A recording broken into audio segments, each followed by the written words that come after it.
Okay, so Renudi asked me about telepathy. How we can use telepathy. Everyone's had some sort of experience of telepathy. It's you think of an elderly uncle, then here he's in hospital, or you keep thinking of somebody, then find out they've got a problem, or they contact you a short time later. It's proven. There's thousands of studies into telepathy. Mother-child is the strongest telepathy. From that, there's twins. Some interesting studies where they put twins a few miles apart. One of them was in a room and they gave mild electric shocks, and the one a few miles away in a completely different place, they monitored him and he would jump at the precise moment his twin received this little electric shocks. It is proved. There's lots of studies into telepathy.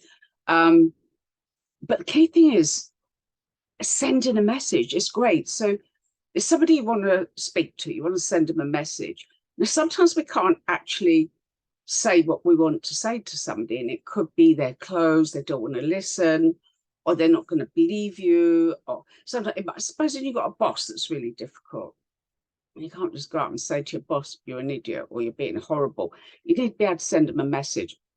It could be somebody you love, somebody that's not communicating. So it's really cool. So the method I use, I imagine a little bubble inside my head and put a message inside the bubble. The key to this is keep it really, really short. Most people, women are the worst for doing really long messages. Keep it 4 or 5 words. Call me. You're not being fair. Be nice. Be kind. Give me the money. No, kidding. Think of a short message. And often it's somebody you've got feelings for and you just want to get them, call me. Call me, speak to me, communicate.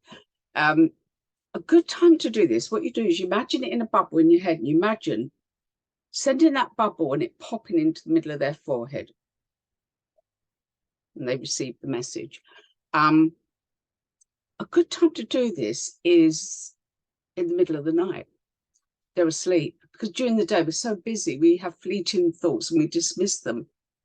We've tried this out quite a lot. We found that the message seems to hit much better if it's when they're asleep. So send that. I would say only do this with good intention. I find if you don't have good intention, it tends to backfire. So I would have good intention. I've had an old friend and I would send him messages and he'd actually phone me and go, what?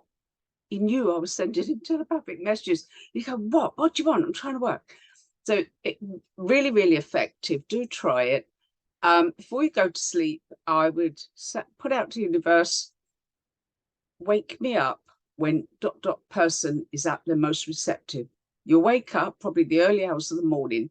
It's good to have it written down, short, very short piece. The message, please call me, I miss you, whatever it is. Send that message in the middle of the night, pop into their head, and then leave it. The amount of times people have told me they've got a call the next day, or the person's contacted them and said, you kept popping into my mind. Yeah, literally popping into their mind. So hope that's useful. Do try it. It's really good.